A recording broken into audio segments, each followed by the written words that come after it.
Quem conhece, não sei se todo mundo conhece o Rio, mas assim, é muito difícil o deslocamento. Então, assim, não existe chegar em nenhum lugar no Rio em 10 minutos, 15 minutos. O metrô não vai em todo lugar, o trem não vai em todo lugar, as avenidas são extremamente congestionadas. Então, nem se a gente quisesse fazer só 2 pessoas ou 3 pessoas, teria como. A gente, então, desenvolveu uma rede para que a gente contasse com pessoas em lugares estratégicos que conseguissem se deslocar muito rápido. Então, a gente monitorava os locais que estavam com um conflito iminente, vamos dizer assim. Porque quando você olha o movimento da cidade, né? Você consegue saber quais os lugares estão mais propensos a ter um tiroteio. Então, a gente estava de olho no fogo cruzado para poder saber, olha, essa área aqui está sendo disputada. Então, vai ter tiroteio ali 2, 3 dias seguidos. Quando a gente recolhia esse material, a gente catalogou tudo por data, por local, se era milícia com tráfico, qual facção estava envolvida, se era operação policial, para que a gente entendesse, inclusive, que facção usa que tipo de armamento. Então, a gente descobriu coisas assim muito interessantes. Por exemplo, o Jacarezinho e Manguinhos são divididos por uma avenida. Uhum. E eles usam munição diferente, por exemplo. Então, assim, a munição de um vinha da Rússia e a outra vinha dos Estados Unidos. E os dois são comando vermelho. Então, você ficava assim, nossa, é muito complexa a coisa.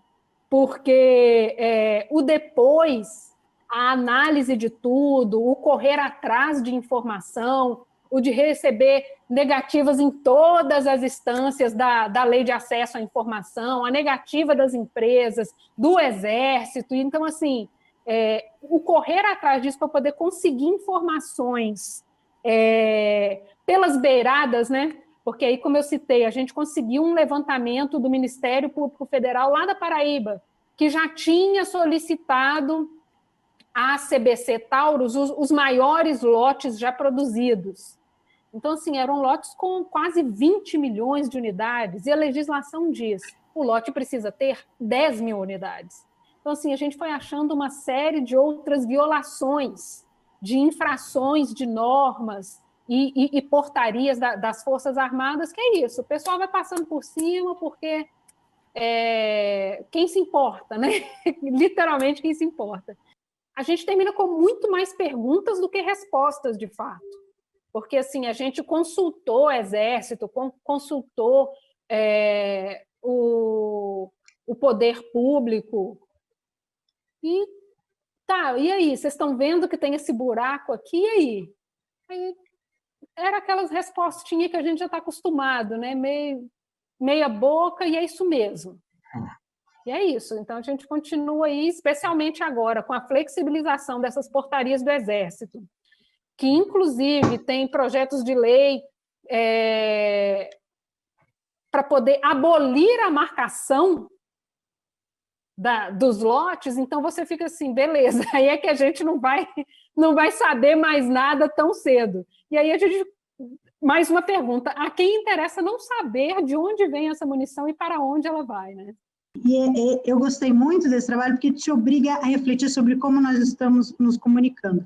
Você imagina que você tem uma base de diálogos de vários chats, no caso de Telegram, e você quer entender uma história. Só que as pessoas elas não conversam de uma maneira linear. Então, você tem um pedaço de uma conversa que começa aqui e para numa noite que todo mundo vai dormir. Aí, continua no dia seguinte, às 8 da manhã, e vem outra história no meio e você perde o fio da meada. E aí você precisa buscar no dia seguinte para ver se voltou a ter o fio da meada ou não.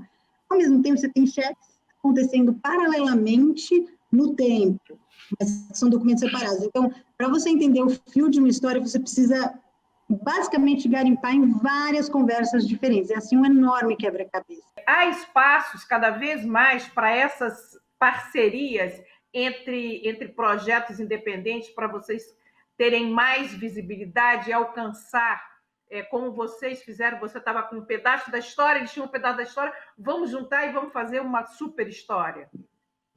Tem um grupo de organizações que são organizações independentes, que estão fazendo jornalismo profissional, que se relacionam, que trocam figurinhas, fazem parcerias, temos várias, né? Intercept, a Repórter Brasil está aqui representada, enfim, Nexo, tem um monte, e cada vez mais a gente vê que é necessário a colaboração, assim, isso não existiria, essa matéria não existiria se não fosse uma parceria da Pública com o Intercept Brasil, e a gente sabe que sem a colaboração, a gente não vai para frente, nenhuma dessas organizações tem estrutura para fazer jornalismo sozinhos, né? Somos redações muito enxutas, também sabemos muito mais compartilhar e colaborar do que competir, assim, acho que mais do que as estruturas tradicionais, né? Essa reportagem, ela não é uma reportagem tradicional de direitos humanos, como é a da Amanda, por exemplo, que é extremamente bem escrita, extremamente bem apurada, mas eu concordo com ele no sentido de que essa série, ela é o começo de uma investigação que tem que continuar e que mostra o que está por trás, e eu não acredito em grandes conspirações não, mas alguns dos mecanismos que se moveram nos últimos anos e que levaram a uma mudança brusca no nosso cenário político, no nosso cenário econômico. O Brasil de 7 anos atrás, pré-Lava Jato, e o Brasil pós-Lava Jato são outros, completamente dissociados. Eu acho que, de novo, não acredito em grandes conspirações, mas é inegável o papel que a Lava Jato teve, tanto no impeachment da Dilma, como nas últimas eleições que acabaram elegendo o Bolsonaro. Então, se você olhar, foi a defesa que ele fez, eu acho muito bacana, se você quer olhar todos os problemas que estão sendo ampliados agora de direitos humanos, tem a ver com essa história.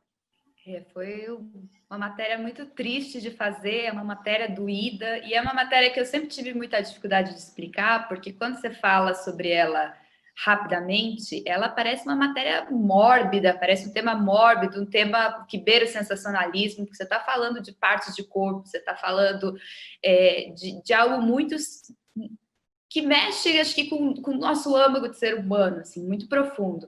Então, e mais ao mesmo tempo, é uma matéria que eu queria muito fazer, porque eu fui fazer a cobertura de Brumadinho factual, eu cheguei lá horas depois que a barragem rompeu, e foi uma cobertura para mim muito impactante, acho que para todo mundo foi uma cobertura muito impactante. Fiz matérias ali com relatos muito vívidos de sobreviventes, mas aí voltei para casa depois de um tempo e eu mantive contato com as pessoas que eu conheci lá.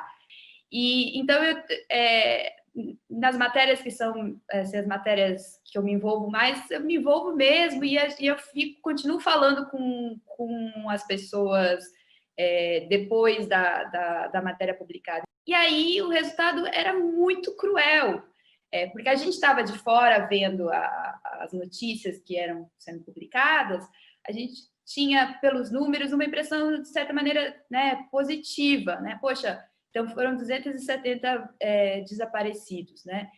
Número que foi se consolidando ali ao longo do tempo, que no primeiro momento a gente nem sabia quantos eram. E aí, 50 foram identificados, 70, 80, 100. Então, grava aquela impressão, poxa, né, estava encontrando todo mundo, o pessoal está enterrando seus familiares, só que a realidade, né, ela era outra e ela era muito cruel, né? Ela levantava esses dilemas pelos quais a gente nunca se prepara como ser humano para passar, a gente se prepara para a morte, a gente sabe que todo mundo vai morrer. E aí o contato com as pessoas é um contato lento, né? Porque são temas difíceis de você espezinhar, né? E para você fazer um texto narrativo, às vezes você precisa de detalhes, né? De alguns momentos, de algumas histórias, e são detalhes difíceis de se falar. Então, tinha um momento longo de aproximação com as pessoas, que eu me apresentava, eu mostrava reportagens que eu já tinha feito, o estilo de trabalho que eu tenho, o que eu estava querendo fazer, como que eu queria contar essa história, deixava um tempo ali, esperava. Aí as pessoas que eu conhecia, que já tinham falado comigo, me indicavam, poxa, fala com essa repórter, ela já falou comigo. Então, a aproximação ela ia se dando dessa forma. E a entrevista era uma entrevista lenta e entrevista com tempo para que as coisas fossem processadas, né? Eu mandei a matéria para algumas pessoas com quem a gente conversa nessa matéria. A dona Arlete, que é a mãe do Vaguinho, ela ficou feliz, mas, ao mesmo tempo, ela respondeu: aqui a gente continua na mesma tristeza. Porque ela ainda, do filho dela, continuam só tendo encontrado o que foi encontrado quando a gente publicou a matéria há quase um ano, que é a perna com um pedaço do intestino. Então, é uma dor que a gente vive como jornalista, e quem lê pode sentir um pouco dessa dor que eles estão vivendo lá, mas é uma dor que continua. Então, acho que faz também parte do nosso papel traduzir essa dor, expor essa dor, né? Por mais que ela seja tão difícil, né? Seja um assunto tão difícil de se tocar. O Aldo, no início do programa aqui, ele falou na questão da saúde mental dos repórteres, né? E eu sempre disse que teve um período que eu fiz muita matéria de polícia, de crimes e essas coisas assim, que era fundamental que todo meio de comunicação disponibilizasse assistência psicológica, porque a gente, na hora que está apurando, parece que a gente tem uma capa protetora. No entanto, o impacto dessas matérias, por exemplo, depois de um longo período, eu comecei a ter pesadelos de traficantes me perseguindo, policiais de grupos de extermínio querendo me matar, essas coisas assim. Eu não tinha a dimensão que aquilo ia causar em mim, né? Você teve o processo que você fala que chegou um dia, de noite chorava e tal, mas você acha que isso resolveu a questão do impacto da matéria no psicológico, não? A gente, como jornalista, a gente não vai estar distante do sofrimento, né? Nosso papel vai ser, muitas vezes, ir atrás do sofrimento. Mas o que a gente não pode fazer é se deixar rodopiar com aquele furacão, né? Então, a gente vai caçar o furacão, mas a gente tem que tentar estar no centro do furacão, né? Sabendo se preservar também, sabendo...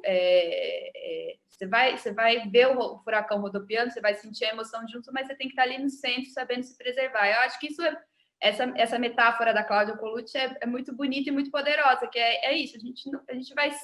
Essa cobertura foi uma cobertura difícil e vão ter outras, né? A gente vive num país, vive num mundo que, infelizmente, as coisas difíceis se acumulam. Então, como cidadão, a gente já tem que estar preparado para enfrentar esses desafios, e a gente, como jornalista, vai estar indo atrás, né, disso tudo. Então, a gente tem que aprender a se posicionar no centro do furacão e ficar bem e poder contar para as outras pessoas como que é o furacão, né? Eu acho bem interessante, mas eu só queria fazer uma observação que, se eu não fizer, eu vou me sentir assim até meio culpada de não falar. Quando a gente fala de hegemonia, do olhar hegemônico e tudo mais, a realidade da fotografia é muito diferente da realidade do resto do jornalismo. Então, acho que eu me sinto um pouco no dever de como mulher fotógrafa, falar um pouco dessa representatividade dentro do fotojornalismo. Então, da importância da pluralidade nos olhares, eu acho que os pequenos veículos trazem isso, trazem mais espaço para um olhar mais plural, e isso acho que naturalmente as pessoas se identificam mais, que é por isso que isso tem audiência, né, por causa da identificação com os olhares. E eu estou muito feliz esse ano porque eu vi que o prêmio não só se atualizou na questão das minorias e se tornou mais plural, mas como também se atualizou no que significa direitos humanos. Porque nem sempre a imagem mais óbvia e mais chocante é a que tem direitos humanos e a sensibilidade, a pluralidade no olhar. Eu acho que foi um grande tema desse ano do Prêmio Vladimir Herzog. Então, eu não podia, sendo uma mulher fotógrafa de política, não fazer essa fala, porque eu acho extremamente importante e uma forma também, quando a gente está falando com estudantes, de incentivar mais estudantes também a seguirem pelo caminho da fotografia e do fotojornalismo, porque uma coisa que eu ouvi muitas vezes é: nossa, eu vi essas fotos e nunca imaginei que realmente tinha uma pessoa por trás criando e tal. Então, eu acho que também é uma forma de aproveitar esse momento de exposição, de visibilidade, para conversar com os estudantes e pensar que, é lógico, estou olhando a Aroeira, está na minha tela agora, você é chargista, você se comunica através da imagem também, mas a imagem é uma forma de comunicação e que muitas pessoas no jornalismo, às vezes, não vão para esse lado, vão para o lado do texto e seria muito bom ter mais visões mais plurais dentro do fotojornalismo. Então, eu queria fazer essa fala porque eu acho que esse momento de visibilidade no prêmio, que minha fala chega a mais pessoas, eu não poderia estar na posição que eu estou hoje, numa menção honrosa, e não falar sobre isso. Então, eu acho que é importante a gente destacar o quanto esse tema tão pesado, que é a morte, e tão evitado nessa vida que a gente leva, teve presente nesse prêmio e nos trabalhos que foram reconhecidos. E o quanto este prêmio e esta roda em particular, os relatos que vocês trazem para a roda, são um termômetro do tempo. Não é à toa, obviamente, né? Para pegar essa ideia, né, do Achille Mbembe, não é à toa que a gente está falando aqui sobre os impactos da morte na sociedade, na nossa própria vida, na nossa cobertura jornalística, e ela fez parte de quase todos os trabalhos apresentados aqui, né? A gente está sob esse tipo de pressão, né? Essa necropolítica instalada, que é um projeto, demanda do jornalismo uma resposta. E o que é encantador ouvir vocês falarem, os relatos que vocês trazem, é perceber o quanto o jornalismo, neste ano que passou, foi capaz de responder e se colocar de pé. Ficou emocionado, desculpa. Se colocar de pé, entende? Diante desse tempo que a gente está vivendo, né? Porque é um tempo difícil. Eu estou em sala de aula e escutar um menino de 16 anos, 17 anos, 18 anos, dizer que na família dele ele está sendo achincalhado porque ele está fazendo um curso de jornalismo. Ouvir uma menina de 19, 20 anos dizer que vai fazer uma outra coisa da vida, porque afinal de contas é assustador você conversar com as pessoas, o círculo de amizades, e dizer que é jornalista e rever a reação que eles recebem. Então, cada um dos relatos que vocês trazem aqui são respostas para esse menino de 18 anos, para essa menina de 20 anos, apontando que vale a pena, porque vocês não falam de um prêmio, vocês não falam de um reconhecimento, vocês falam de uma vida que você ouviu, de um relato que você recebeu em confiança, você fala de uma situação que precisa ser amada, você fala de o que te moveu para chegar até aqui, não foi isto aqui, o que te moveu para chegar até aqui foi aquela mazela, foi aquela vida, foi aquele relato, aquela história pela qual você se indignou, pela qual você se apaixonou.